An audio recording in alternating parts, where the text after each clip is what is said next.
अस्सलाम वालेकुम, मैं हूं डॉक्टर मोहम्मद आरिफ सिद्दीकी और आप देख रहे हैं रियल फेस मीडिया। नाजरीन, मशरक़ वुस्ता के ममालिक इसराइल को इस शर्त पर तस्लीम कर रहे हैं कि वो फ़लस्तीन के मज़ीद इलाकों पर ना तो काबिज़ होगा और ना ही फ़लस्तीनियों पर किसी किस्म का जुल्म रवा रखेगा।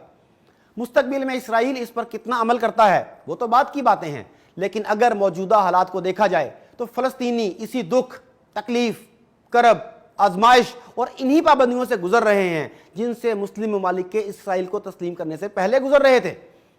माजी में फ़लस्तीनी मुसलमानों को जिन पाबंदियों का सामना रहा, इन पर तो बात करेंगे ही, मगर सरेदस्त अभी इसी माह में सहूनी हुकूमत ने मकबूजा बैतुल मुक़द्दस में मुसलमानों को मस्जिद अक्सा में इबादत से रोकने के लिए जो खुद साख्ता लॉकडाउन लगाया था, इसकी खिलाफ वर्जी करते हुए इंतहा पसंद यहूदी आबादकार अपने नए साल के आगाज़ के मौके पर इतवार के रोज़ मस्जिद अक्सा के अहाते में दाखिल हुए और उन्होंने वहाँ इबादत की, जिस इलाके में गुंबद सखरा समेत 6 मसाजिद वाक़ हैं। तंजीम आज़ादी फ़लस्तीन के मुताबिक इसराइली यहूदी अपनी इबादत के लिए इसराइली पुलिस के सख्त सिक्योरिटी हिसार में मस्जिद पहुँचे और इसी नफरी के हिसार में मजहबी रसूमात अदा करने के बाद मस्जिद के अंदर इश्तियाल अंगेज़ चक्कर भी लगाए, जिसका मकसद सिर्फ और सिर्फ मुसलमानों के जज्बात को मजरू करना था। इसराइली हुकूमत ने इन यहूदी आबादकारों की इस इश्तियाल अंगेज़ हरकत से 2 रोज़ कबल ही जुमा को कोरोना वायरस को फैलने से रोकने के लिए मकबूजा बैतुल मुक़द्दस में दूसरा लॉकडाउन नाफिज किया था और तमाम मकीनों को आइंदा 3 हफ्ते तक अपने मकानों में सिर्फ 1000 मीटर की हदूद में रहने का हुक्म दिया। अल अक्सा के अमूर के जिम्मेदार फ़लस्तीनी हुकाम ने इसी रोज़ इसके अहाते को 3 रोज़ के लिए बंद करने का ऐलान कर दिया। ताहम ये इतवार को यहूद और मुसलमानों के लिए खुली। नाजरीन, मुसलमान मस्जिद अक्सा को हरमल शरीफ या अल कुदस भी कहते हैं, जबकि यहूद के नज़दीक ये टेम्पल माउंट है। इसी वजह से यहूदी मस्जिद अक्सा पर कब्जे की ख्वाहिश भी रखते हैं। बहुत से यहूदी आबादकार मकबूजा बैतुल मुक़द्दस में दीवार गरबी में इबादत करते हैं। ताहम हालिया बरसों के दौरान दाएं बाजू से ताल्लुक़ रखने वाले इंतहा पसंद यहूदी आबादकारों की मस्जिद अक्सा में मुदाखलत बहुत बढ़ गई है। वो इसके अंदर इबादत पर इसरार करते चले आ रहे हैं। इस पर मकामी मुस्लिम आबादी और दुनिया के दूसरे ममालिक और खित्तों में आबाद मुसलमानों में सख्त तशवीश पाई जाती है। इससे पहले भी कई मरतबा इसराइल की जानिब से मुसलमानों पर मस्जिद अक्सा में दाखिले पर पाबंदी लगाई गई, नमाज जुमा अदा करने से रोका गया। रमज़ान मुबारक में नमाज तरावी पर भी पाबंदी आयद करके ताकत के जोर पर मजहबी इबादत को रोकने की कोशिश की गई। नाजरीन, इसराइल और सहूनियों की तरफ से मुसलमानों पर सिर्फ मस्जिद अक्सा के अंदर इबादत पर ही पाबंदी नहीं लगाई गई, बल्कि फ़लस्तीनियों के ऊपर ज़मीन तंग करने के लिए बुनियादी इंसानी हकूक़ भी इनसे छीन लिए गए। इन पर सफरी पाबंदियाँ लगाई गई। बच्चों को अदवियात और ग़िज़ा से महरूम कर दिया गया।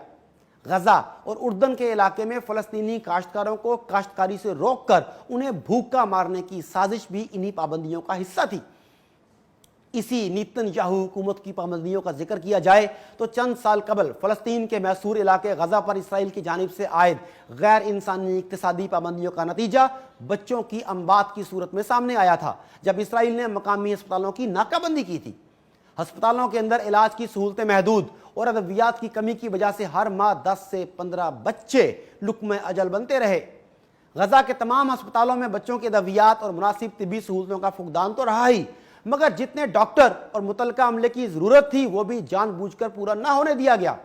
अफसोस कि एक तरफ तो इसराइल अपने जालिमाना जंगी इक़दामात के ज़रिए बच्चों, बूढ़ों और औरतों का लिहाज किए बगैर उन्हें मौत के घाट उतार रहा था, तो दूसरी तरफ बच्चों के अस्पताल बंद करके और उनकी अदवियात में जानबूझकर कमी करके भी मासूम बच्चों को मौत के मुंह में धकेला जा रहा था।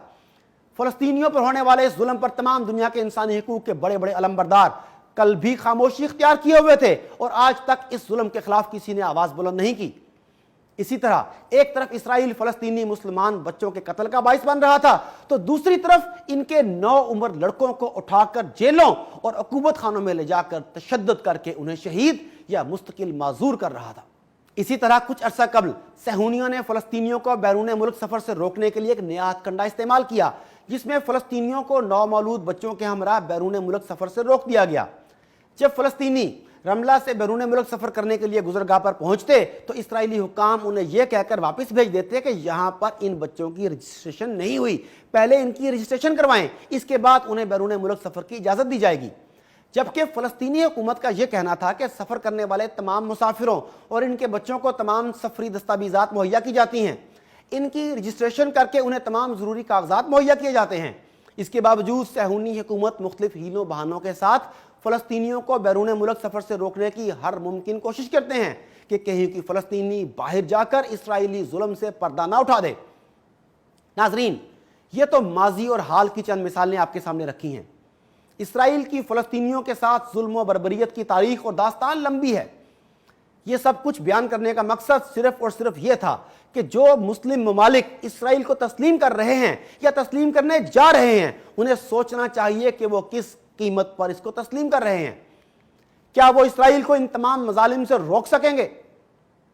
आने वाले वक्त में क्या फ़लस्तीनियों के हालात बदल जाएंगे?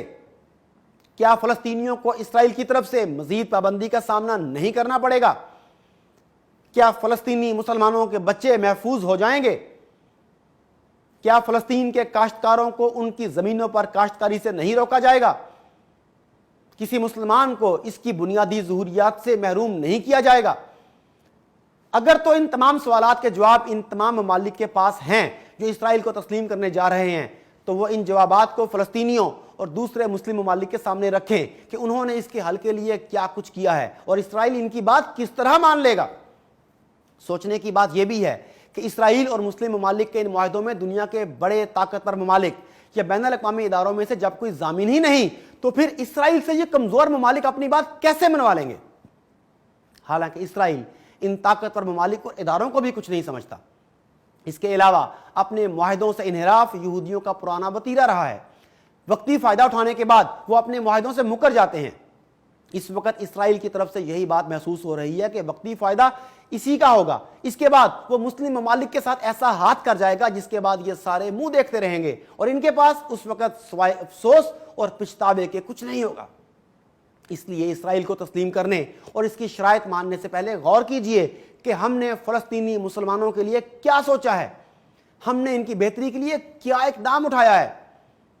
कहीं ऐसा तो नहीं कि हम फ़लस्तीनियों की तमाम कुर्बानियों और शहादतों को भुलाकर सिर्फ अपने दुनियावी मफाद के लिए इसराइल के साथ आगे बढ़ रहे हैं। एक वक्त आने वाला है जब जालिम और मजलूम आमने सामने होंगे, तब हर किसी को अपने किए का जवाब देना होगा। कहीं ऐसा ना हो ये मुस्लिम ममालिक भी जालिमों की सफ में खड़े हों। अपना अपना एहतसाब कीजिए।